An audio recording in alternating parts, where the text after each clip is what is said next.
Teenmar Mallanna alias చింతపండు నవీన్ ఈ పేరు కొన్ని రోజులుగా పొలిటికల్ సర్కిల్లో చక్కర్లు కొడుతుంది. బీసీ నినాదాన్ని బలంగా తీసుకెళ్లడం, మరోవైపు సొంత పార్టీ అని చూడకుండా నేతలపైన విమర్శనాస్త్రాలు చేయడం, ఆ తర్వాత సస్పెన్షన్ కూడా గురి కావడం జరిగింది. ఇక తాజాగా ప్రెస్ మీట్లో సైతం నేను సవాలు కూడా సిద్ధంగా ఉన్నాను, అది బీసీలకు సంబంధించినటువంటి సర్వే ఏదైతే కాంగ్రెస్ ప్రభుత్వం చేపట్టిందో అదంతా తప్పుల తడకాన్ని నిరూపించడానికి నేను సిద్ధంగా ఉన్నానని చెప్పేసి మరోసారి సవాల్ కూడా విసురుతున్నారు. అసలు తీన్మార్ మల్లన్న కార్యాచరణ ఏ విధంగా ఉండబోతుంది? మొత్తానికి వాళ్ళ టీం కూడా చాలా ఎంతో ఇంట్రెస్టింగ్గా ఉందని చెప్పుకోవచ్చు. ఎందుకంటే ఆయన తీసుకున్నటువంటి ప్రతి నిర్ణయానికి కట్టుబడి ఉంటూ ఆయన తీసుకున్నటువంటి ప్రతి కార్యక్రమాన్ని కూడా విజయవంతం చేస్తున్నారు. ఇక దీనికి సంబంధించి మనతో పాటు మాట్లాడడానికి జయశంకర్ భూపాలపల్లి జిల్లా తీన్మార్ మల్లన్న టీం అధ్యక్షులు రవి పటేల్ గారు ఉన్నారు. నమస్కారం అండి. నమస్తే. మొత్తానికి ఎంతో సంచలనంగా మారింది తీన్మార్ మల్లన్న పేరు. సో అంటే ఈ హైప్ రావడానికే బీసీ నినాదాన్ని ఎంచుకున్నారా తీన్మార్ మల్లన్న? అయితే హైప్ రావడానికి బీసీ నినాదం కాదు, కానీ ఎప్పుడైతే మన అణగారిన వర్గాలు బీసీ, ఎస్సీ, ఎస్టీ, మైనారిటీలు రాజ్యాధికారానికి దూరంగా ఉండడం వల్ల, దీని గురించి మాట్లాడే అటువంటి ఒక బలమైన నాయకుడు లేకపోవడం వల్ల ఇప్పుడు ఇది తప్పుదే ఇంకా మళ్ళీ జరగదేమో అనేటువంటి దాని మీద మనం ఈరోజు తీన్మార్ మల్లన్న ఆ కాజు తీసుకొని దాన్ని ముందుకు తీసుకెళ్ళడం జరుగుతుంది. మొత్తానికి అంటే కాంగ్రెస్ పార్టీ సస్పెన్షన్ చేయడాన్ని ఎట్లా చూస్తారు తీన్మార్ మల్లన్న? అయితే కాంగ్రెస్ పార్టీ సస్పెండ్ చేయడం అనేది వాళ్ళు పార్టీ లైన్ దాటిండు, తీన్మార్ మల్లన్న పార్టీ లైన్ దాటి మాట్లాడుతున్నాడంటే, మల్లన్న గారు ఏ రోజు కూడా పార్టీ లైన్ దాటి మాట్లాడలేదు. కాంగ్రెస్ పార్టీ రాహుల్ గాంధీ గారు ఏదైతే మాట్లాడుతున్నారో దేశవ్యాప్తంగా ఈ వాళ్ళ రాజ్యాంగం లోబడే తీన్మార్ మల్లన్న గారు మాట్లాడుతున్నారు. అలాగే సస్పెన్షన్ అనేది వాళ్ళ ఏదైతే తీన్మార్ మల్లన్న గారు పార్టీలోనే ఉంటూ బీసీ నినాదాన్ని అత్యంత బలంగా తెలంగాణ ఉద్యమాన్ని తలపించేటువంటి మరో ఉద్యమం స్టార్ట్ అవుతుందనేటువంటి వాళ్ళ భయంతో ఈరోజు తీన్మార్ మల్లన్న గారిని వారు సస్పెండ్ చేయడం జరిగింది. ఆ సస్పెండ్ చేయడం వల్ల మాకు ఇంకా స్వేచ్ఛని ఇచ్చినటువంటి కాంగ్రెస్ ప్రభుత్వానికి మేము కృతజ్ఞతలు తెలియజేస్తున్నాం. మొత్తానికి అంటే కాంగ్రెస్ ప్రభుత్వానికి ఒక ఆందోళన నెలకొందని చెప్తున్నారా సస్పెండ్ చేయడం? దానికి అదే ప్రధాన కారణం అంటారా? ఖచ్చితంగా ఈరోజు కాంగ్రెస్ పార్టీ భయాందోళనలో ఉంది. తీన్మార్ మల్లన్న బీసీ నినాదం అంటున్నాడు, బీసీ ముఖ్యమంత్రి అంటున్నాడు. ఈ బీసీ ముఖ్యమంత్రి ఏంది? ఈ పార్టీలోనే ఉంటూ తీన్మార్ మల్లన్న ఏదైతే కులగణన ఆ సర్వేను క్యూ న్యూస్ లైవ్లో కాల్చడం, అలాగే మీరంతా కూడా దీన్ని ఎవరైతే ఈ సబ్జెక్టు మీద డిబేట్కి వస్తారో రండి, నేను ఒక్కడనే వస్తా, ముఖ్యమంత్రి గారు వస్తారా, లేదంటే మన ఆ బీసీకి సంబంధించిన కమిటీ మెంబర్స్ వస్తారా, లేదంటే దీన్ని చేసినటువంటి ఆఫీసర్స్ వస్తారా, నేను ఓపెన్ ఛాలెంజ్ చేసిండు. ఈరోజు కూడా మన తీన్మార్ మల్లన్న గారు ప్రెస్ మీట్లో ఓపెన్ ఛాలెంజ్ ఏం చేసిందంటే, ఈ సమగ్ర కుటుంబ సర్వే ఏదైతుందో 30 లక్షల మంది బీసీలను ఈరోజు వాళ్ళు చచ్చిపోయిన శవాలు ఎక్కడ, వాళ్ళ గోరీలు ఎక్కడ చెప్పండి, 30 లక్షల మంది ఎట్లా ఈ కులగణనలో లేరు, మీరు ఏం సర్వే చేసిరు, తప్పుడు తడక అని చెప్పి ఈరోజు ఛాలెంజ్ విసరడం జరిగింది, ఓపెన్ ఛాలెంజ్. ఆర్ కృష్ణయ్య లాంటి వాళ్ళు కూడా సుదీర్ఘకాలంగా బీసీ నినాదాన్ని బహుజనవాదం కోసం పోరాడుతున్నారు. ఈ నేపథ్యంలో అంటే 30-40 ఏళ్ల నుంచి కానీ ఇప్పుడు అవుతుందనేటటువంటి ఆ నమ్మకం ఏంటి అసలు? ఇప్పుడు మనకు ఇప్పుడు చూస్తే ఏదైతే బహుజనవాదాన్ని చాలామంది ఆర్ కృష్ణన్న మన బీసీ వాదాన్ని కానీ, మందకృష్ణన్న మన ఎస్సీ వాదాన్ని కానీ, ఇలా ప్రతి ఒక్కరూ ఒక్కొక్క వాళ్ళ శాఖలో వాళ్ళు ఎంతో కొంత ఈ రోజు వరకు తీసుకురావడం అనేది వాస్తవం. ఇప్పుడు ఆర్ కృష్ణన్న వారి పేద విద్యార్థులకు స్కాలర్షిప్లు కానీ, వాళ్ళకు సంబంధించినటువంటి ఏదైనా వాటి సమస్యల మీద వాళ్ళు పోరాడడం, కానీ ఇంత ఉవ్వెత్తున బీసీ నినాదం ఈరోజు ఉద్యోగులలో కానీ, వ్యాపారులలో కానీ, సామాన్య ప్రజల్లో ఒక విభజన మాత్రం ఖచ్చితంగా వచ్చింది. మాకు రెడ్డి వెలమలతోటి ఇక విడాకులు అనేది వరంగల్ సభలో తీన్మార్ మల్లన్న చెప్పినప్పటి నుండి పెద్ద ఎత్తున కూడా బీసీలలో విభజన వచ్చింది. మనమేంది, మనకు రావాల్సిన హక్కులేంది, ఈ రాష్ట్రం లోపల మెజారిటీగా మనం ఏదైతే పన్నులు కడుతున్నామో మనకు రావాల్సింది. ఇప్పుడు రెడ్డి సామాజిక వర్గం, వెలుమ సామాజిక వర్గం, ఎస్సీ సామాజిక వర్గం, ఎస్టీ, మైనార్టీ ఎవరికి రావాల్సింది వాళ్ళు తీసుకుందామని తీన్మార్ మల్లన్న ముందుకు రావడం జరిగింది. అదే పద్ధతిలో ఉందామని చెప్పి బీసీ ప్రజలు, అలాగే ఎస్సీలకు రావాల్సిన కోట ఎస్సీలకు ఉంది, ఎస్టీలకు రావాల్సిన కోట ఎస్టీలకు ఉంది, మైనార్టీలకు రావాల్సిన కోట మైనార్టీలకు ఉంది. ఓన్లీ బీసీలకు రావాల్సినటువంటి హక్కుల కోసం ఈరోజు తీన్మార్ మల్లన్న గారు పెద్ద ఎత్తున ఈ ఉద్యమాన్ని మొదలుపెట్టడం జరిగింది. ఏదైతే మీరు అంటున్నట్టు 40 ఏళ్ళుగా బీసీ ఉద్యమాలు కానీ, ఎస్సీ ఉద్యమాలు కానీ, ఇంత చేసినా కూడా ఇంత ఉవ్వెత్తున మాత్రం జరగలేదు. ఇది ప్రజలు తెలుసు. తీన్మార్ మల్లన్న అంటే ఏంది, గత ప్రభుత్వం చేస్తున్నటువంటి అరాచకాలను, అక్రమాలను తీవ్ర స్థాయిలో ఎండగట్టి ఈరోజు ఒక ప్రభుత్వాన్ని మార్చి కాంగ్రెస్ ప్రభుత్వం అధికారంలోకి రావడానికి ప్రధానమైనటువంటి భూమిక పోషించిండు. ఈరోజు బీసీ హక్కుల కోసం తీన్మార్ మల్లన్న తప్ప ఇంకెవ్వరు కూడా ఇంత ధైర్యంగా ఒక అధికార పార్టీలో ఉండి ఆయనకు రావాల్సినటువంటి మంత్రి పదవి వస్తుంది, లేదంటే కాంగ్రెస్ పార్టీలో పెద్ద స్థాయిలో ఉండేటువంటి అవకాశాన్ని వదులుకొని ఈరోజు బీసీ నినాదం కోసం ఇట్లా కొట్లాడుతున్నాడు కనుక బీసీ ప్రజలు, బీసీకి సంబంధించిన నిరుద్యోగులు, ఎంప్లాయీస్ అందరూ కూడా స్వచ్ఛందంగా ఈరోజు తీన్మార్ మల్లన్న గారికి మద్దతు ఇవ్వడం జరిగింది. రేపటి నుండే మా తీన్మార్ మల్లన్న టీం కానీ బీసీ నాయకులతో కలిసి ప్రత్యక్షంగా ప్రతి గ్రామానికి తిరిగి బీసీకి రావాల్సినటువంటి హక్కుల సాధనకై తీన్మార్ మల్లన్న ఎట్లా పోరాడుతున్నాడో మేము ప్రత్యక్షంగా ఇక రేపటి నుండి మేము కూడా ప్రజల్లో ఉండేటువంటి అవకాశం ఉంటుంది. మొత్తానికంటే తీన్మార్ మల్లన్న సస్పెన్షన్కు గురైన తర్వాత ఇప్పుడు అందరూ అసలు తీన్మార్ మల్లన్న నెక్స్ట్ స్టెప్ ఏంటి అనేది ఆసక్తికరంగా మారింది. సో ఇప్పుడు తీన్మార్ మల్లన్న ఎటువైపుగా ప్రయాణం చేసే అవకాశం ఉంది? ఇప్పుడు ఈరోజు మాకు తీన్మార్ మల్లన్న దగ్గర వచ్చిన సంకేతాలు ఏంటంటే, మనం ఫస్ట్ బీసీలందరినీ కలవాలి. ప్రతి ఒక్క బీసీని కలిసి వాళ్ళ హక్కుల గురించి, వాళ్ళకు రావాల్సినటువంటి హక్కుల గురించి పూర్తిగా వివరించి ఒక ఐక్యతతోటి బీసీ, ఎస్సీ, ఎస్టీ, మైనారిటీ అనేటువంటి ఏదైతే మనం తెలంగాణ ఉద్యమంలో నీళ్లు, నిధులు, నియామకాలు అనేటువంటి కాజుతోటి ఎట్లయితే మనం ప్రజల్లోకి వెళ్ళినామో, ఇదే మనకు రావాల్సినటువంటి హక్కులేంది, మనకు జరుగుతున్నటువంటి అన్యాయం ఏంది, రాజకీయంగా కానీ, సామాజికంగా కానీ, ఆర్థికంగా కానీ ఈ యొక్క అరాచకాలు ఏదైతే ఇప్పుడు మనం చూసుకున్నట్టయితే 119 అసెంబ్లీ స్థానాల్లో 43 మంది రెడ్డిలు, 13 మంది వెలమలు. ఎట్లా సాధ్యం? ఇది మనకెందుకు సాధ్యం కాదు అంటే మనం సామాజికంగా చాలా పెద్ద స్థాయిలో ఉన్నాం. అంటే సామాజిక సమీకరణ చూస్తే వాళ్ళకన్నా ఎక్కువలో మనం 5% ఉన్న, 3% ఉన్న, 8% మొత్తంగా ఓసీలు ఉంటే వాళ్లకు 53, 54 స్థానాలు ఎట్లా వచ్చినాయి? మనం ఏదైతే 80కి పైగా 90% ఉన్నటువంటి బీసీ, ఎస్సీ, ఎస్టీ, మైనారిటీలు అసెంబ్లీలో ఎంతమంది ఉన్నారు? ఇది ప్రధానమైంది. అంటే ఇది రాజకీయంగా, ఆర్థికంగా ఈరోజు వేల కోట్లు, లక్షల కోట్లు అగ్రవర్ణాల దగ్గర ఎందుకున్నాయి? సామాన్యులు ఇప్పుడు మనం అదే ఎవరు కూడా పుట్టిన తర్వాతనే కోటీశ్వరులు కాదు. వీళ్ళు ఇట్లా ఎందుకు అయ్యారు, మనం ఎందుకు కాలేదు? సామాజికంగా మనం ఎందుకు రాజకీయంగా ఎదగలేకపోతున్నాం? ఈ యొక్క విషయాలను పూర్తి స్థాయిలో క్లుప్తంగా సామాన్యమైనటువంటి ప్రతి గడపకకు మేము తీసుకెళ్లేటువంటి రేపటి నుండి ఈ ప్రయత్నాల్ని మేము మొదలు పెట్టబోతున్నాం. ఇటీవల బీసీలకు సంబంధించినటువంటి బహిరంగ సభను వరంగల్లో పెట్టడం ద్వారా పెద్ద ఎత్తున అపూర్వమైనటువంటి స్పందన వచ్చిందని చెప్తున్నటువంటి తరుణంలో మన జయశంకర్ భూపాలపల్లి జిల్లా నుంచి మీరు ఎత్తుకున్నటువంటి బీసీ నినాదానికి సంబంధించి వాళ్ళ తరపు నుంచి ఎట్లా ఉంది స్పందన కావచ్చు? చాలా బాగుంది. ఎందుకంటే ఈ నినాదం అనేది జస్ట్ ఒక 5-6 నెలల నుండే తీన్మార్ మల్లన్న తీసుకున్న తర్వాత, అరే బీసీలు ఇంతమంది ఉన్నారా, బీసీలు లెక్క ఇంతమంది, ఈడబ్ల్యూఎస్ అంటే ఈడబ్ల్యూఎస్ అనేది ఇంతవరకు ఎవరు కూడా సామాన్య ప్రజలకు, ఓన్లీ ఇంటలెక్చువల్స్ తప్ప సామాన్య ప్రజలకు ఈడబ్ల్యూఎస్ అంటే ఏందో తెలియదు. ఈరోజు ప్రతి సామాన్యుడు కూడా విశ్లేషించుకుంటున్నాడు. అరే బీసీ వాళ్ళకు రావాల్సినటువంటి ఉద్యోగాలు 25,000 ఉద్యోగాలు పోయినాయా, లేదంటే మనం రాజకీయంగా ఇంత కూడా పోటీ చేయవచ్చా? అంటే ప్రతి గ్రామం లోపల మనం ఇంతమంది ఉన్నాం కదా, ఒక సర్పంచ్ కాలేకపోతాం, వార్డు మెంబర్ ఒక వార్డు మెంబర్ కానోడు ఊరికి సర్పంచ్ అవుతున్నాడు, ఒక సర్పంచ్ కానోడు ఈ మన నియోజకవర్గానికి ఎమ్మెల్యే అవుతున్నాడు, మనం ఎందుకు కాలేము? అంటే మనకు ఆర్థికమైనటువంటి అసమానతలు ఉన్నాయి మన దగ్గర, అది వాస్తవం. ఆర్థికంగా మనం ఎందుకు వెనకబడిపోయినాం? ఈ దేశం ఏదైతే బ్రిటిషర్లు, అలాగే మొఘళ్ళు, చక్రవర్తులు వీళ్ళైతే ఎవరైతే పాలించినప్పటి నుండి కూడా ఈ అగ్రవర్ణాలు అనేవాళ్ళు వాళ్ళ దగ్గర మన గుమస్తాలుగా చేరి వందల వేల ఎకరాలు ఉన్నటువంటి భూమిని సంపాదించుకొని దాన్ని మళ్ళీ ఈ ప్రాపగండగా ఏం చేస్తున్నారంటే రాజకీయంగా వాళ్ళు ఎదగడం స్టార్ట్ చేశారు. అలాంటి క్రమం లోపల ఎప్పుడైతే మనం ఇదే ఓటర్ల దగ్గర మన ఓటర్లుగానే మిగులుతున్న వాళ్ళు లీడర్లుగా ఉంటున్నారు.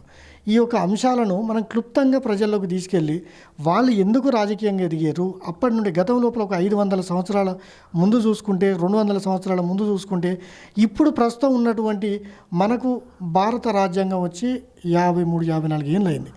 ఈ 55 ఏళ్లలో ఈ 75 ఏళ్లలో మనం అసలు ఎందుకు ఇంత వెనుకబడతానంగా ఉన్నాం? బీసీలు అనేవాళ్ళు ఎప్పటి నుండో ఉన్నారు, మనం పని చేస్తున్నాం, మనం సంపాదిస్తున్నాం, కానీ మనం ఏదైతే మనం పన్నులు కట్టే క్రమం లోపలనే ఉన్నాము. కానీ రాజ్యాధికారం వైపు ఎందుకు వెళ్ళలేకపోతున్నాం అనేటువంటి ఈ పూర్తి విశ్లేషణ రేపు ప్రజల్లోకి మేము వెళ్తాము. ప్రజలను చైతన్యవంతం చేసిన తర్వాతనే ప్రత్యక్షమైనటువంటి రాజకీయాలకు ఇంకా రాజకీయాలు చేయడానికి 4 ఏళ్ళు ఉంది.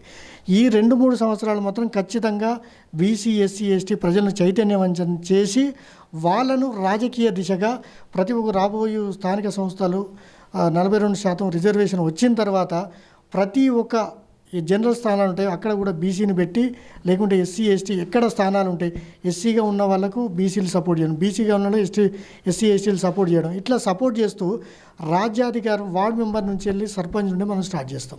మొత్తానికంటే రాజ్యాధికారమే ధ్యేయంగా ముందుకెళ్తున్నటువంటి తరుణంలో మొత్తానికంటే బహుజనులు ఏకమైతే అగ్రవర్ణాల ఓట్లు మాకు అక్కర్లేదు అని చెప్పే ధైర్యం ఉందా మీ టీంకు కావచ్చు? ఖచ్చితంగా ఈరోజు తీన్మార్ మల్లన్న గారు గతంలో నుండి చెప్తున్నాడు, మీ ఓట్లు మాకు అవసరం లేదు, రెడ్డి వెలమల ఓట్లు మాకు ఓసీ ఓట్లు అవసరం లేదు, మా ఓట్లు కూడా మీరు అడగకండి అంటే ఒక సామాజిక విభజన అయితే వచ్చింది. అరే మనోడు ఎవడైనా పోటీ చేస్తాడో, వానికి డబ్బులు ఉన్నా లేకపోయినా పర్వాలేదు, వాడికి ఓటేసుకుందాం, మనోని మనం గెలిపించుకుందాం, ఇకనైనా మనం మారకుంటే బాగుండదు అన్నటువంటి ఒక వివక్ష మాత్రం ఖచ్చితంగా వచ్చింది, వివక్ష వచ్చింది. ఎందుకంటే ఎంతసేపు వీళ్ళైనా మన వాళ్ళను మనం గెలిపించుకుందాం, మనం కూడా రాజ్యాధికారం వైపు పయనిద్దాం అనేటువంటి ఈ యొక్క అంశం మాత్రం ఖచ్చితంగా ప్రజల్లోపు ఒక చర్చనీయాంశమైన మారింది. మొత్తానికంటే ఈ మార్పును ఇక్కడ భూపాలపల్లి నియోజకవర్గంలో మీరు ముఖ్యంగా చైతన్యం తేవడానికి కావచ్చు, ప్రజల్లో మీరు చెప్పిన విధంగా బహుజన అధికారం, రాజ్యాధికారం రావాలనేటటువంటి దిశగా మీరు ఏ విధంగా కార్యాచరణ రూపొందించుకుంటున్నారు ఇక్కడ? అయితే రేపటి నుండే మా ఈ కార్యాచరణ మొదలవుతుంది. ప్రతి గడపను టచ్ చేయడమే. ఎట్లయితే తీన్మార్ మల్లన్న గారు ఈ రాష్ట్రంలో ఈ చివరి ముఖ్యమంత్రి మన రేవంత్ రెడ్డి గారు అని చెప్పిండు, ఇలాగే నేనేం చెప్తున్నట్టు భూపాలపల్లి ఒక బీసీ బిడ్డగా, ఒక బహుజనవాదిగా, ఒక బహుజన బిడ్డగా ఈ నియోజకవర్గానికి ఈ చివరి ఎమ్మెల్యే గారు గండ్ర సత్యనారాయణరావు గారు. అయితే బీసీ నుండి, ఎస్సీ నుండి, ఎస్టీ నుండి, మైనారిటీ నుండి ఈ నియోజకవర్గంలో ఖచ్చితంగా రాబో స్థానిక సంస్థల అసెంబ్లీ ఎన్నికల్లో ఖచ్చితంగా ఎమ్మెల్యే బీసీ, ఎస్సీ, ఎస్టీనే ఉంటాడు. ఇది మాత్రం సత్యం. దీనికి సంబంధించి బీసీలను, మెజారిటీగా ఉన్నటువంటి బీసీలను, ఎస్సీలను, ఎస్టీలను, మైనారిటీలను చైతన్యం చేస్తూ మనం రాజ్యాధికారం వైపు వెళ్ళాలంటే మనం ఎంత ఐక్యంగా ఉండాలి అనేది విషయాన్ని మేము పూర్తి స్థాయిలో ప్రజల్లోకి ప్రతి గడపకు తీసుకెళ్తాం. అంటే ఇటీవల సోషల్ మీడియాలో కావచ్చు, మెయిన్ స్ట్రీమ్ మీడియాలో కావచ్చు చక్కర్లు కొడుతున్నటువంటి విషయం ఏంటంటే తీన్మార్ మల్లన్న జనసేన వైపు కూడా చూస్తున్నారు, అటువైపు కూడా వెళ్ళేటటువంటి అవకాశాలు ఉన్నాయని చెప్పేసి వస్తున్నాయి. ఈ వార్తల్లో నిజమెంత? అటువైపు వెళ్ళేటటువంటి అవకాశాలు ఏమైనా ఉన్నాయా? ఖచ్చితంగా అన్ని పార్టీలు కూడా ఈరోజు తీన్మార్ మల్లన్న సస్పెండ్ చేసిన తర్వాత చాలామంది కూడా తీన్మార్ మల్లన్న గారిని ఆహ్వానించడం జరుగుతుంది. అలాగే మీడియా అనేది సహజంగా మల్లన్న గారు కాంగ్రెస్ పార్టీలో ఉన్నంతసేపు ఎవరు కూడా ఈ విషయాన్ని ఇంత పట్టించుకోలేదు. ఈరోజు జనసేనకి వెళ్తాడని, అలాగే టీడీపీకి వెళ్తాడని, లేదంటే బీఎస్పీకి వెళ్తాడని, లేదంటే టీఆర్ఎస్లో కూడా వెళ్తాడని చెప్పి ఒక సోషల్ మీడియాలో అంటే వాళ్ళ థంబ్నెయిల్ పెట్టుకోవడం, అంటే వ్యూవర్స్ కోసం చేయడం అనేది వాస్తవం. కానీ ఇంతవరకు కొన్ని పార్టీలు మల్లన్న గారి దృష్టికి తీసుకొచ్చినా కూడా మేము ఏ నిర్ణయం తీసుకోలేదు. అల్టిమేట్గా మేము ప్రజల్ని చైతన్యం చేయడం అనేది మా ప్రధానమైనటువంటి అంశం. మాకు బీసీ జేఏసీ ఉంది. ఆ జేఏసీ తరఫున ఇంటలెక్చువల్స్ తీన్మార్ మల్లన్న గారు వీరు తీసుకునేటువంటి అందరి సమిష్టి నిర్ణయం, బహుజనుల అందరి సమిష్టి నిర్ణయంతో భవిష్యత్తులో ఒక బహుజన పార్టీ కానీ లేదంటే ఇతర పార్టీ, ఎందుకంటే మల్లన్న గారు కూడా గతం లోపల మల్లన్న గారికి స్వేచ్ఛ కోరుకుంటారు. ఒక సామాన్యుల ప్రజల కోసం మాట్లాడేటువంటి మల్లన్న గారు ఒక పార్టీకి ఒక సిద్ధాంతం ఉంటుంది, వాళ్ళకి పార్టీ లైన్ ఉంటుంది. వాళ్ళ లైన్ దాటి మాట్లాడినప్పుడు ఇలాంటి ఇబ్బందులు వస్తాయి కనుక ఏదైతే మనం పేద ప్రజల కోసం, బీసీ ప్రజల కోసం, ఎస్సీ ప్రజల కోసం, ఎస్టీ ప్రజల కోసం నిక్కచ్చిగా మాట్లాడేటువంటి వ్యక్తి మల్లన్న గారు. ఆ మల్లన్న గారు ఏదైతే మాట్లాడాలనుకుంటారో ఆ స్వేచ్ఛ ఏదైతే ఉంటుందో ఆ స్వేచ్ఛను చూసుకొని, మా హద్దులు, మా బౌండరీస్ అని చూసుకొని దానికి అనుగుణంగా భవిష్యత్తులో ఒక పార్టీ వచ్చే అవకాశం ఉంటుంది. ఇది నా సొంత అభిప్రాయం. ఏదేమైనా కూడా బీసీ జేఏసీ ఏదైతే ఉందో దానిలోనే ఒక పూర్తి స్థాయి ఈ సమగ్ర ఒక నివేదిక తెచ్చుకున్న తర్వాత మన బీసీల, ఎస్సీల, ఎస్టీల వీళ్ళ ఐక్యం చేసిన తర్వాత వీళ్ళ నిర్ణయాన్ని బట్టి భవిష్యత్తు కార్యాచరణ అనేది బీసీ జేఏసీ ద్వారా వెలువడుతుంది. భూపాలపల్లి నియోజకవర్గానికి సంబంధించి మనం మాట్లాడుకుంటే ప్రధానంగా ఇక్కడ కాంగ్రెస్ పార్టీ, ఆ తర్వాత బీఆర్ఎస్, బీజేపీ ఇవన్నీ కూడా క్యాడర్ ఎక్కువగా ఉంది. వాళ్ళకి సంబంధించి ఎక్కువ మంది నాయకులు కూడా ఉన్నారు. అయితే ఈ నేపథ్యంలో ఇప్పుడు కొత్తగా వస్తున్నటువంటి మీరు ఆ బలగాన్ని మీరు ఎట్లా దాన్ని తట్టుకోగలరు? దానికి సంబంధించి ఇప్పుడు కాంగ్రెస్, బీజేపీ, బీఆర్ఎస్ ఇవి జాతీయ పార్టీలు, ఇంక్లూడింగ్ బీఆర్ఎస్ కూడా జాతీయ పార్టీ అయింది. అలాగే ఈ జాతీయ పార్టీలతో నేను ఎంత పోరాడినో, నేను ఎంత చేసినో, ఈ జాతీయ పార్టీలకు ఏదైతే ఈ బలగం అంటున్నారో అంత బలగం నాతోటి ఉంది. ఇప్పుడు వీళ్ళు ఎవరైతే మద్యానికి, మాంసానికి గతంలో కూడా మన ఇంటర్వ్యూలో చెప్పుకోవడం, ఇట్లా రాజకీయం అంటే కేవలం డబ్బు అనే దాని మీద వీళ్ళు వెళ్ళారు. రాజకీయం అంటే ఒక విశ్లేషణ, సమగ్రమైనటువంటి అవగాహన మేము కల్పిస్తూ మేము వెళ్ళాం. అట్లా ఈ యూత్ అంతా కూడా నాకు చాలామంది సపోర్ట్ చేశారు. అది ఆల్రెడీ భూపాలపల్లి నియోజకవర్గంలో ప్రతి ఒక్కరికి తెలుసు. ఒకానొక సమయంలో ఈ రవి పటేల్ అనేటోడు ఏందురో అనే పరిస్థితిలో ఈ ఏదైతే బీఆర్ఎస్, బీజేపీ, కాంగ్రెస్ వాళ్ళే తలలు పట్టుకునేటువంటి ప్రయత్నాన్ని మనం తీసుకోం. మనమేం తక్కువలేము. నాకు భూపాలపల్లి నియోజకవర్గంలో 25,000 మంది యూత్ ఫాలోవర్స్ ఉన్నారు. అట్లా మన వీళ్ళకి ఏం తక్కువ కూడా లేము. రవి పటేల్ అనే ప్రతి గ్రామం లోపల నా టీం ఉంటుంది, నా కమిటీ ఉంటుంది. అది అందరికీ, అన్ని పార్టీలకు కూడా తెలుసు. నేను ఈ భూపాలపల్లిలో ప్రతి ఒక్కరికి మిళితమైన వ్యక్తిని. కాకపోతే వీళ్ళు జాతీయ పార్టీలుగా వీళ్ళు మద్యానికి, మాంసానికి జనాలను అట్లా అట్రాక్ట్ చేసి కేవలం మేమే ఉన్నామన్నటువంటి అపోహలో ఉన్నారు. నాతోటి ఎంతమంది ఉన్నారో వాళ్ళకు కూడా తెలుసు, ఈ సమాజాన్ని అందరికీ కూడా తెలుసు. అంటే కాంగ్రెస్ ప్రభుత్వం కుండ బద్దలు కొట్టి చెప్తా ఉంది, మేము చేసినటువంటి సర్వే ఖచ్చితంగా 42% రిజర్వేషన్ ఇచ్చేలా మేము చేసినామని బరాబర్ అని చెప్తా ఉంది. మరోవైపు తీన్మార్ మల్లన్న మాత్రం దాన్ని తగలబెట్టినటువంటి పరిస్థితి కూడా ఉంది. అసలు ఈ లెక్కల తడక అంటే దానికి సంబంధించినటువంటి నిజాలు కూడా తెలియాలి. కాబట్టి వాళ్ళు చేసినటువంటి సర్వేకి సంబంధించి జనాభాను తగ్గించడం వెనుక కారణం ఏంటి, అసలు ఎంతమంది బీసీలు ఉండే అవకాశం ఉంది తెలంగాణ? అయితే మల్లన్న గారు ఈరోజు ప్రెస్ మీట్లో కూడా అదే చెప్పడం జరిగింది. ఏంటంటే, నేను ఒక్కడిని ఎక్కడ రమ్మంటే అక్కడికి వస్తా, మీరు సీఎం గారు వస్తారా లేదంటే కమిటీ మెంబర్స్ వస్తారా, ఈ ఏదైతే క్యాలిక్యులేట్ చేసిన బీసీ క్యాలిక్యులేషన్ చేసినటువంటి ఆఫీసర్స్ మీరు వస్తారా, రండి. ఎక్కడ ప్రెస్ క్లబ్లో కూర్చుందామా లేకుంటే హైదరాబాదు చౌరస్తాలో కూర్చుందామా అని అడిగాను. దాన్ని ఛాలెంజ్ చేశాను. ఇక నా వైపు నేను ఎక్కడికి వస్తే, మన భూపాలపల్లి నియోజకవర్గానికి వస్తే, నేను కూడా ఈ సమగ్ర ఈ కుటుంబ సర్వే ఏదైతే ఉందో మన కాంగ్రెస్ పార్టీ చేసినటువంటి సర్వేకు నేను కూడా ఒకటి అనుకుంటున్నా. రైట్ టు ఇన్ఫర్మేషన్ యాక్ట్ కింద కలెక్టర్ గారికి ఒకటి పెడతాను. ఈ భూపాలపల్లి జిల్లా లోపల ఎన్ని కులాలు ఉన్నాయి, వీటన్నిటిని మీరు చేసినటువంటి సర్వే అయింది. ప్రతి ఒక్క వార్డుకు, ప్రతి ఒక్క గ్రామానికి, ప్రతి ఒక్క మున్సిపల్ వార్డుకు ఈ సంబంధించినటువంటి ప్రతి మండలానికి సంబంధించిన ఒక నివేదిక నేను అడుగుతా. దాని లోపల నేనే చూపిస్తా. మల్లన్న గారి దాకా అది రాష్ట్ర వ్యాప్తంగా నాకు అవసరం లేదు.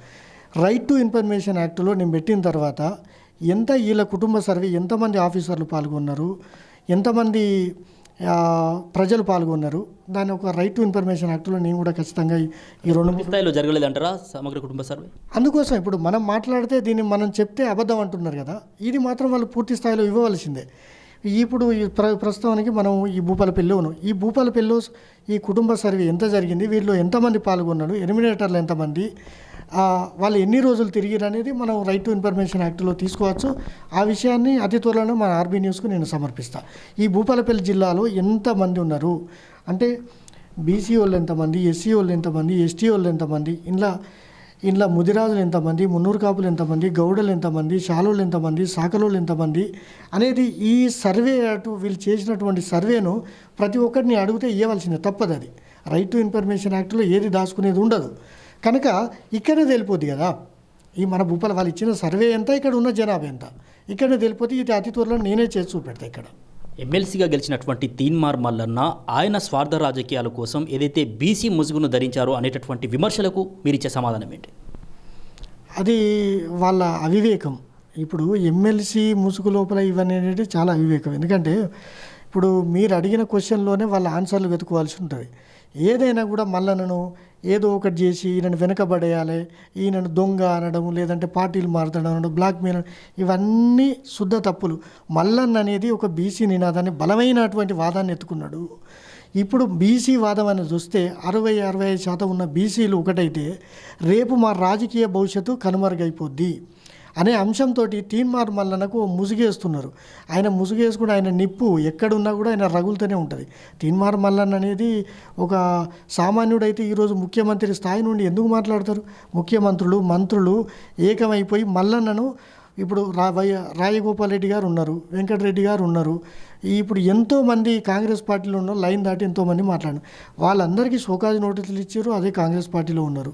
తీన్మార్ మల్లన్నకు షోకాజ్ నోటీస్ ఇచ్చారు, సస్పెండ్ చేశారు. ఎందుకంత సరే కాంగ్రెస్ రాహుల్ గాంధీ మాట్లాడినటువంటి మాటలే తీన్మార్ మల్లన్న మరి రాహుల్ గాంధీని సస్పెండ్ చేయండి పార్టీ నుండి, చేస్తారా? చేయలేరు.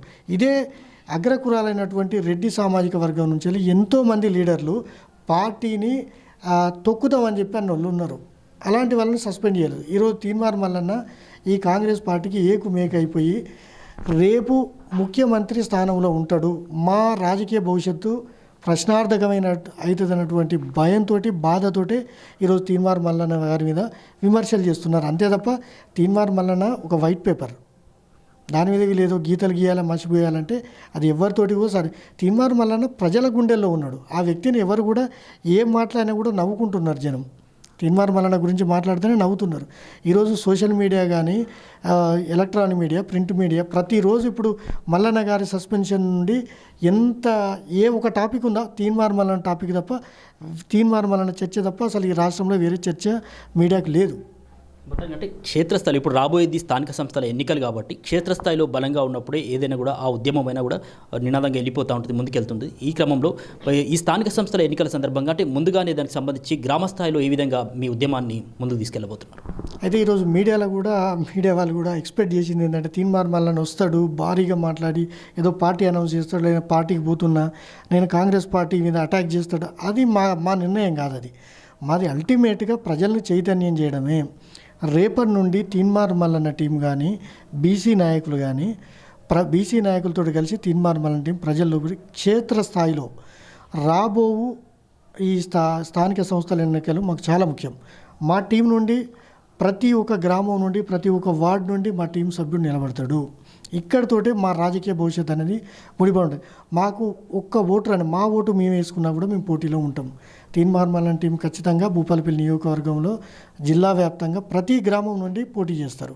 అట్లాగే ప్రజలను చైతన్యం చేస్తాం. ఎట్లా చేస్తామంటే మనం ఇన్ని రోజులు ఏం కోల్పోయినాము, ఇక నుండి రాజ్యాధికారం వైపు వెళ్ళాలంటే మనకు ఉన్నటువంటి హక్కులు ఏంది, మన సాధక బాధకాలు ఏంది, మన ఉద్యోగాలు ఏంది, మన ఉపాధి ఏంది, మనకు రావాల్సినటువంటి ఏవైతే హక్కులు ఉన్నాయో వాటి గురించి పూర్తి స్థాయిలో ప్రజలను చైతన్యం చేసుకుంటూ ప్రతి గ్రామానికి, ప్రతి వార్డుకు, ప్రతి వాడకు, ప్రతి గడపకు, ప్రతి మనిషికి ఈ యొక్క నినాదాన్ని చేరే విధంగా మేము సైనికులుగా బయలుదేరుతాం.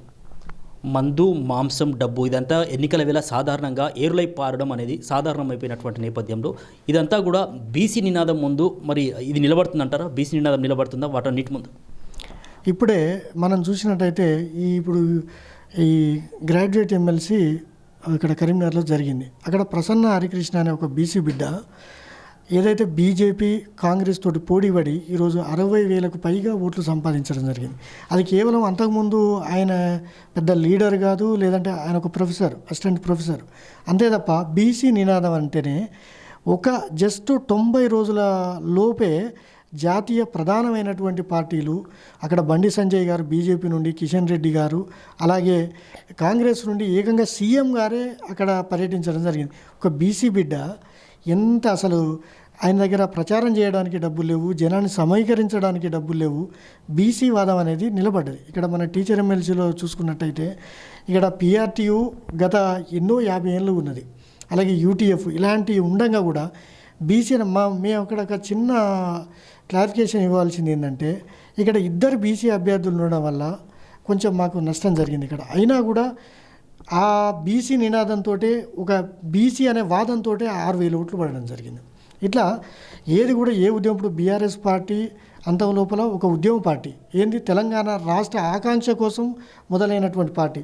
ఆ రోజు ఆయనతోటి 4 లేరు. ఇలాగే ప్రతి జిల్లాలో మీటింగ్లు పెడుతూ చైతన్యం చేస్తూ ఉంటే ఏకంగా ఒక ఉవ్వెత్తున ఒక పెద్ద ఉద్యమం ఏదేమైనా కూడా పెద్ద ఉద్యమం సాధించింది. అట్లాగే ఈరోజు తీన్మార్ మల్లన్న గారు ఈ యొక్క ఉద్యమాన్ని స్టార్ట్ చేసి రేపు గత ఒక 3-4 నెలల నుండి ఇంత ఉద్యమాన్ని స్టార్ట్ చేస్తే 1 సంవత్సరం మేము ప్రజల లోపల ఉంటే ఇంకా ఏ పార్టీలు ఉండవు, ఏ లీడర్లు, గతంలో ఉన్నటువంటి అవినీతి లీడర్లు ఎవరు ఉండరు. ఏదైతే క్లీన్ ఇమేజ్ తోటి ఉన్నటువంటి నాలాంటి సామాన్యులనే ఈరోజు ఎమ్మెల్యేలుగా, ఎంపీలుగా నిలబెట్టేటువంటి ప్రయత్నాలు మా బీసీ జేఏసీలో నడుస్తున్నాయి. అలాగే ఇంకా బహుజనులందరినీ కలుపుకొని కూడా మేము ముందుకెళ్తాం. మొత్తానికి ఇక్కడ భూపాలపల్లి నియోజకవర్గానికి సంబంధించి మాట్లాడుకుంటే మాజీ స్పీకర్ ప్రస్తుత ఎమ్మెల్సీ సిరికొండ మధుసూదనాచారి ఆయన కూడా ఒక బీసీ బిడ్డ కావడం, మరోవైపు ఆయన తనయులు సిరికొండ ప్రశాంత్ కూడా నేను బీసీ బిడ్డగా వస్తా అని చెప్పేసి సంకేతాలు కూడా ఇవ్వడం జరుగుతూ ఉంటుంది. సో ఈ నేపథ్యంలో మీరు వాళ్ళకు అంటే సపోర్ట్ ఇచ్చేటటువంటి అవకాశం ఉంటుందా, మీరు కూడా పోటీ చేసేటటువంటి అవకాశం ఉంటుందా, ఎట్లా ఉండబోతుంది? అంటే బీసీల మధ్య పోటీ ఉంటుంది కదా, అట్లా వస్తే ఒకవేళ రాజకీయాలు ఎప్పుడేం జరుగుతుంది? అంతే ఇప్పుడు ఏమవుతుందంటే ఇప్పుడు మనం ఇందాక బీసీ అనేది పార్టీలు అనేది ఇక విభజన అయిపోయింది. ఎందుకంటే కాంగ్రెస్ పార్టీ నుండి ఒక అభ్యర్థి ఉన్నాడు, బీజేపీ నుండి ఒక అభ్యర్థి ఉన్నాడు, బీఆర్ఎస్ నుండి ఇప్పుడు ప్రజెంట్ ఉన్న అభ్యర్థులు మూడు కూడా మనం వ్యతిరేకిస్తున్నటువంటి అగ్రవర్ణాలకు సంబంధించిన రెడ్డి వెలమ సామాజిక వర్గాలు. కాబట్టి వీళ్ళని మనం పెద్దగా పట్టించుకోవాల్సిన అవసరం లేదు. ఇప్పుడు మొన్న అదే మధుసూదనాచారి గారికి వాళ్ళు బీఆర్ఎస్ కనుక టికెట్ ఇచ్చేది ఉంటే బాగుండేది. రేపు ఇస్తారన్న గ్యారెంటీ. ఇప్పుడు వాళ్ళిద్దరి మధ్యలో కోల్వార్ జరుగుతుంది, మనం మీడియాలో చూస్తున్నాం. మధుసూదనాచారి గారు ఆల్రెడీ పర్యటిస్తున్నారు, నియోజకవర్గం మొత్తంగా యాక్టివ్గా తిరుగుతున్నారు. అలాగే ప్రశాంత్ అన్న కూడా యాక్టివ్గా తిరుగుతున్నారు. అది ఎవరి రాజకీయమైనటువంటి అవసరాలు వేరు. మళ్ళీ ఆయన బీసీగా వస్తే ఇప్పుడు బీఆర్ఎస్ పార్టీ నుండి వస్తారు. ఇప్పుడు ఆల్రెడీ గండ్ర రమణారెడ్డి గారు కూడా లేదు, పార్టీ కార్యక్రమాల్లో పూర్తి స్థాయిలో నన్నే చేసుకోమన్నారు కేసీఆర్ గారు, ఇంకా ఎవరికి స్థానం లేదని ఆయన అంటున్నారు. వాళ్ళ గొడవ వాళ్ళ వదిలిపెడితే ఇక్కడ బీసీ జేఏసీ నుండి ఇప్పుడు నా ఇంటెన్షన్ కూడా ఉంది. నేను ఖచ్చితంగా భూపాలపల్లికి 2 సార్లు ఎమ్మెల్యేగా పోటీ చేసిన, ఒకసారి ఎమ్మెల్సీగా పోటీ చేసిన. నా ఇంటెన్షనే ఎమ్మెల్యేగా పోటీ చేయడం. ఎవరు వచ్చినా కూడా నేను పోటీలో ఉంటా, అది ఖచ్చితం. ఇప్పుడు ప్రశాంత్ అన్న వచ్చినా, మధుసూదనాచారి సార్ వచ్చినా కూడా నా భవిష్యత్తు నాకు ముఖ్యం కదా రాజకీయంగా. వాళ్ళకు కూడా అంతే కదా. రేపు ప్రశాంత్ అన్న కూడా పోటీ చేయాలనుకుంటాడు, ఆయన గెలవాలనుకుంటాడు, నేను గెలవాలనుకుంటా. సరే, అల్టిమేట్గా ఇద్దరం బీసీలు అయినప్పుడు అప్పుడు ఆయన బీఆర్ఎస్ నుండి రావచ్చు, నేను మన బీసీ జేఏసీ నుండి రావచ్చు. వచ్చిన క్రమం లోపల ప్రజలు ఎవరు విశ్వసిస్తే వాళ్ళే అవుతారు. అల్టిమేట్గా ఆయన అయినా ఓకే, నేనైనా ఓకే. అల్టిమేట్గా బీసీ కావాలన్నది నా ఉద్దేశం. ఇక్కడ మెజారిటీగా ఉన్నది బీసీలు. ఇప్పుడు ఇక్కడ ఇద్దరు రెడ్డిళ్ళు ఒక వెలమైన పోటీ చేస్తే వెలమైన గెలిచిండు. వెలమ సామాజిక వర్గం సత్యనారాయణరావు గారు గెలిచారు. కనుక ఇప్పుడు మనం పోటీ చేసినప్పుడు ఎవరైతే ప్రజలు విశ్వసిస్తారో, ప్రజలకు ఎవరైతే ఫలానా వ్యక్తి అయితే మాకు న్యాయం చేయగలుగుతాడు, ప్రజల సమస్యలను అవగాహనోడు, స్థానికుడు, యువకుడు, ఈయనను కనుక గెలిపిస్తే ఇంకా భవిష్యత్తులో ఇంకా 30-40 సంవత్సరాలు మనకు సేవలు అందిస్తాడు అనుకుంటే ఖచ్చితంగా నేనే రావచ్చు, ప్రశాంత్ అన్నే రావచ్చు, మధుసూదనాచారి గారే రావచ్చు, ఎవరు వచ్చినా కూడా వెల్కమ్. ఫైనల్లీ బహుజనవాదం గెలవాలి. అల్టిమేట్గా బీసీలు కానీ ఎస్సీ, ఇప్పుడు నేను ఒక్కనే కాదు కదా, ఎస్సీ సామాజిక నుంచి వస్తారు, ఎస్టీ నుంచి వెళ్ళి వస్తారు, మైనారిటీ నుండి రావాలి. ఖచ్చితంగా నేను వెల్కమ్ చేస్తున్నా. ఎందుకంటే అల్టిమేట్గా బహుజనుడు అనేవాళ్ళు ఈ నియోజకవర్గంలో ఎమ్మెల్యే ఉండాలనేది నా ఆకాంక్ష. అది నేను గెలుస్తానా లేకుంటే పక్కన వాళ్ళు గెలుస్తానా అనేది సెకండరీ. అది ప్రజలు ఎవరైతే మెజారిటీగా ఉన్న వాళ్ళు విశ్వసిస్తారో వాళ్ళే గెలుస్తారు. కానీ ఈ అగ్రకులాలు ఇప్పటికే ఈ భూపాలపల్లిలో 24 సార్లు ఎమ్మెల్యేకి పోటీ చేస్తే 3 సార్లు వాళ్ళే గెలవడం జరిగింది ప్రజెంట్ ఉన్న దాంతో. ఒక్కసారి మాత్రమే మధుసూదనాచారి గారు మాజీ స్పీకర్ గారు గెలవడం జరిగింది. ఆ తర్వాత ఎవరు లేరు. ఇక మనమే ఉందాం, ఎందుకంటే మెజారిటీగా ఉన్నది మనమే కాబట్టి మనమే పోటీలో ఉండి మనమే గెలుద్దాం. అది బీసీ కానీ, ఎస్సీ కానీ, ఎస్టీ కానీ, మైనార్టీ కానీ. అప్పుడు గ్రౌండ్ లెవెల్లో మనం చూసుకుందాం. అల్టిమేట్గా బహుజనవాది అనేవాళ్ళు, బహుజనులు అనేటోళ్ళు ఈ భూపాలపల్లి నియోజకవర్గానికి ఎమ్మెల్యేగా ఉండాలన్నది నా ఆకాంక్ష. ఈ ఆకాంక్ష కోసం ఖచ్చితంగా నా వంతుగా నేను గెలవడానికి ప్రయత్నం చేస్తా. అవతల వాళ్ళు కూడా బీసీ వాళ్ళే, ఎస్సీ వాళ్ళే, ఎస్టీ వాళ్ళే ప్రయత్నం చేయాలనేది నా ఆశ. సో ఫైనల్లీ అంటే రాబోయే స్థానిక సంస్థల ఎన్నికలు కావచ్చు, ఇక్కడ మున్సిపాలిటీ ఎన్నికలు కావచ్చు, బీసీలకు సంబంధించినటువంటి వాళ్ళు పోటీ చేసేలా మీరు ఏ విధంగా మోటివేట్ చేయబోతున్నారు? ఖచ్చితంగా నా టీంను నేను ప్రతి గ్రామం లోపల నిలబెడతాను, ప్రతి మండలం లోపల జెడ్పీటీసీగా నిలబెడతా. నాకు లేని క్రమం లోపల బీసీలు ఎవరైతే మంచిగా ప్రజలకు అందుబాటులో ఉండి ప్రజలకు సేవ చేసేటువంటి నాయకులు ఎవరైతే ఉంటారో మా టీం ఖచ్చితంగా సపోర్ట్ చేస్తుంది. ఏ పార్టీలో ఉన్నా కూడా మంచి నాయకుడికి, బీసీ, ఎస్సీ, ఎస్టీ నాయకులు ఎక్కడైతే బలమైన నాయకులు ఉంటారో వాళ్ళకు తీన్మార్ మల్లన్న టీం, రవి పటేల్ ఖచ్చితంగా వాళ్ళ కోసం గ్రౌండ్ లెవెల్లో తిరిగి నేను ప్రచారం చేస్తాను. ఇది మాత్రం వాస్తవం. సో రేవంత్ రెడ్డి చెప్తా ఉన్నారు, ఇప్పటికే మహిళలు ఒకవేళ అంటే ఆశీర్వాదిస్తే దాదాపు 10 ఏళ్ళు నేనే ముఖ్యమంత్రిగా కొనసాగుతానని చెప్తున్నారు. తీన్మార్ మల్లన్న మాత్రం అతనే లాస్ట్ ముఖ్యమంత్రి అని చెప్తున్నారు. దీన్ని ఎట్లా చూడవచ్చు? ఖచ్చితంగా నేను చెప్పేది కూడా అదే. తీన్మార్ మల్లన్న మాటతో ఏకీభవిస్తూనే ఈ రాష్ట్రంలో చివరి ముఖ్యమంత్రి ఓసీ ముఖ్యమంత్రి రేవంత్ రెడ్డి గారే. ఈ భూపాలపల్లి నియోజకవర్గం నేను పదే చెప్తున్నా, ఈ భూపాలపల్లి నియోజకవర్గంలో చివరి ఓసీ ఎమ్మెల్యే గండ్ర సత్యనారాయణరావు గారు. ఇది వాస్తవం. ఇక ఆ తర్వాత స్థానిక సంస్థల్లో ఏదైతే బీసీ ఎస్సీ ఎస్టీలను కలుపుకొని అక్కడ ఏదైతే రిజర్వేషన్ ఉంటుందో ఇక్కడ ఉన్న వాళ్ళు అక్కడికి అక్కడ ఉన్న షెఫిల్ అవుతూనే మేము ఒకరికొకరు పరస్పరం సహకరించుకుంటూ ఖచ్చితంగా బహుజనులు గెలిచే విధంగా మేము పూర్తి స్థాయిలో తీన్మార్ మల్లన్న టీం పనిచేస్తుంది. మా టీము ఇప్పటికే గ్రౌండ్ లెవెల్లో ప్రిపేర్ అయిపోయింది. ఏదేమైనా కూడా స్థానిక సంస్థలు మన ముఖ్యం. స్థానిక సంస్థల నుండి గ్రౌండ్ లెవెల్లో మనం ప్రిపేర్ అయ్యి ఈ రాబో అసెంబ్లీ కానీ పార్లమెంటు కానీ మేము సిద్ధంగా ఉండడానికి సంసిద్ధంగా ఉన్నాం. సో ఇది యుద్ధం మొదలైంది అన్న తీరుగా రాజ్యాధికారమే ధ్యేయంగా నినాదాన్ని ఎత్తుకొని అందరినీ ఏకం చేస్తూ మరి ఈ యొక్క ఉద్యమాన్ని రగిల్చే ప్రయత్నం చేస్తున్నటువంటి తీన్మార్ మల్లన్నతోనే తమ ప్రయాణమని, అదేవిధంగా ఆయన తీసుకునేటటువంటి ప్రతి నిర్ణయాన్ని కూడా ఏకీభవిస్తూ మరోవైపు రాబోయేటటువంటి స్థానిక సంస్థల ఎన్నికలు కావచ్చు, అదేవిధంగా అసెంబ్లీ ఎన్నికలు కావచ్చు, ఇట్లా ఏ ఎన్నిక జరిగినా కూడా మరి బహుజనవాదాన్ని గెలిపించే విధంగా తమ టీం పనిచేస్తుందని చెప్పేసి తీన్మార్ మల్లన్న టీం అధ్యక్షులు రవి పటేల్ గారు చెప్తున్నటువంటి పరిస్థితి ఉంది. వీడియో జర్నలిస్ట్ సత్యనారాయణతో సమీర్, ఆర్బీ న్యూస్.